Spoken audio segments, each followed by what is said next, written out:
tripping, I'm tripping, never get up in my bones.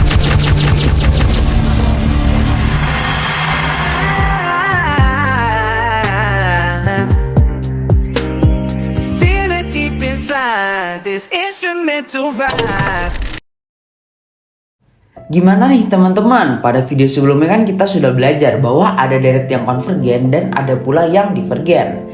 Nah, pada kali ini kita akan mempelajari uji konvergensi untuk menentukan apakah sebuah deret konvergen atau tidak. Tapi apakah segampang itu untuk mengetahui kekonvergenan suatu deret? Gampang dong, tinggal cari nilainya aja kan. Kalau ada, hasilnya berarti konvergen. Kalau nggak ada, ya divergen. Sesimpel itu kok. Eits, aku suka nih kepercayaan diri kamu, Volts. Tapi nggak semua deret bisa langsung kita cari nilainya secara langsung.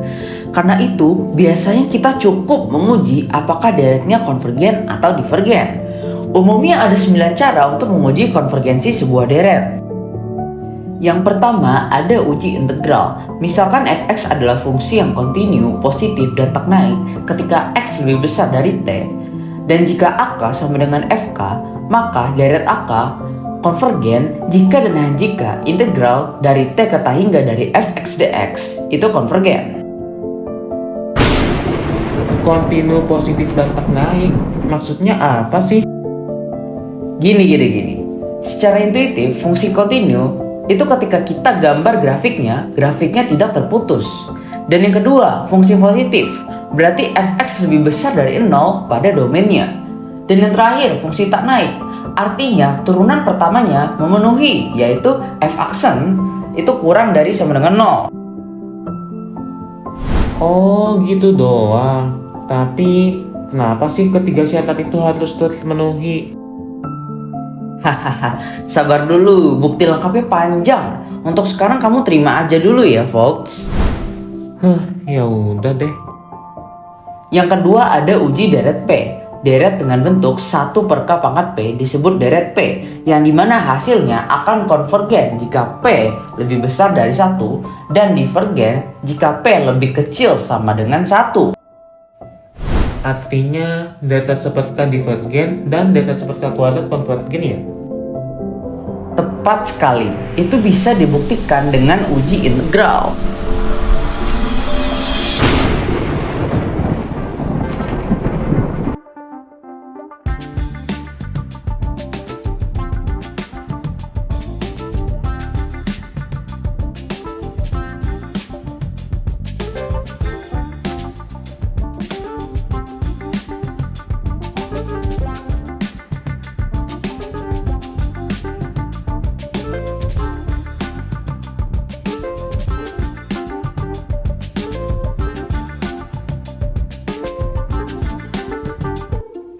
Oh bener juga. Kalau kita pakai uji integral, ntar dapat deret seperti divergen, tapi deret seperti kuadrat konvergen. Yang ketiga ada uji divergensi suku ke n, yang dimana aturannya jika deret ak konvergen, maka limit k menuju t hingga dari ak itu akan sama dengan 0. Sebaliknya, jika limit k menuju t hingga dari ak itu tidak sama dengan 0, maka deretnya pasti divergen. Artinya kalau deretnya konvergen, limit sukunya pasti 0 ya? Sedangkan kalau limitnya bukan 0, dia sudah pasti divergen. Betul, tapi hati-hati, sebaliknya tidak berlaku. Misalnya deret 1/k, limit sukunya memang 0, tapi deretnya tetap divergen. Benar juga, kirain kalau limit sukunya itu menuju 0, ntar deretnya bakalan konvergen. Yang keempat ada uji deret terbatas, yang dimana jika ada konstanta k lebih besar dari 0, sehingga jumlah parsial deret ak itu selalu lebih kecil dari sama dengan k, yang dimana maka deret tersebut akan konvergen. Lah, itu kan udah jelas. Kalau jumlahnya terbatas, pasti konvergen dong. Bener, makanya uji ini jarang dipakai, Volts. Biasanya kita pakai uji banding yang lebih praktis. Yang kelima ada uji banding biasa. Misalkan ada dua deret AK dan BK dengan 0 lebih kecil sama dengan AK lebih kecil sama dengan BK untuk semua K lebih besar dari N, Maka dapat disimpulkan, jika deret BK konvergen, maka deret AK juga konvergen. Dan jika deret AK divergen, maka deret BK juga divergen. Ini mah gampang banget. Ya, benar banget. Uji ini memang sering dipakai untuk membandingkan deret yang sulit dengan deret yang sudah kita ketahui kekonvergenannya. Yang keenam ada uji banding limit. Misalkan ada deret AK dan BK dengan limit K menuju tak hingga dari AK per BK, itu akan sama dengan L. Jika L-nya positif, maka kedua deret itu akan memiliki sifat yang sama, antara sama-sama konvergen atau sama-sama divergen.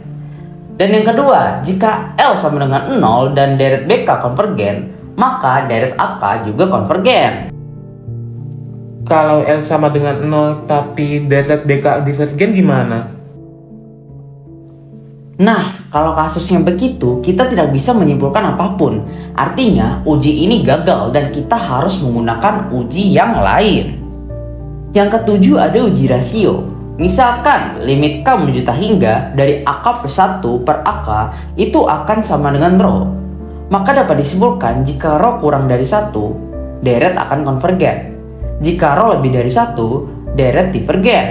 Jika rho sama dengan 1, uji rasio tidak dapat memberikan kita sebuah kesimpulan.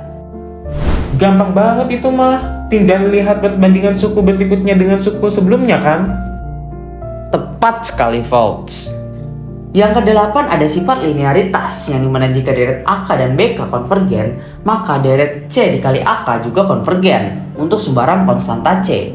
Dan deret AK plus BK juga konvergen. Karena bagian ini cukup jelas, jadi kita tidak perlu ngomong panjang lebar lagi ya. Yang terakhir ada uji akar.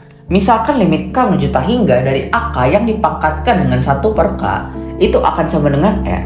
Maka dapat disimpulkan, jika R kurang dari 1, deret akan konvergen. Dan jika R lebih dari 1, deret divergen. Hah? Uji akar? Emangnya kepake? Tentu saja, ada beberapa deret yang lebih mudah diuji dengan cara ini. Uji konvergensi itu doang kan? Gue lanjut dulu ya.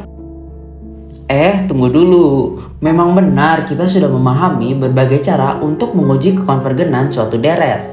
Tapi ingat Volts, dalam matematika memahami itu tidaklah cukup. Harus digiring dengan latihan soal agar kita dapat mengetahui kemampuan kita dalam memahami materi itu sudah sampai mana. Ya udahlah, gue latihan soal dulu baru turun. Bentar lagi UTS atau UAS, tapi kalian semua belum ada persiapan sama sekali. Kenalin Feynman Project, solusi kalian untuk membantu pemahaman dalam belajar. Di bagian Our Classes, kamu bisa akses video tutorial yang telah dibuat mulai dari kalkulus, algebra linear, dan banyak mata kuliah lainnya. Butuh referensi lengkap? Di bagian book sudah ada buku-buku yang dirancang dengan cermat untuk menyajikan penjelasan yang jelas, terstruktur, dan mudah dipahami. Jangan lupa juga untuk memfollow kami untuk tips belajar harian di Instagram dan video lengkap kami di YouTube dan juga konten seru yang ada di TikTok. Feynman Project, semua orang bisa bermatematika.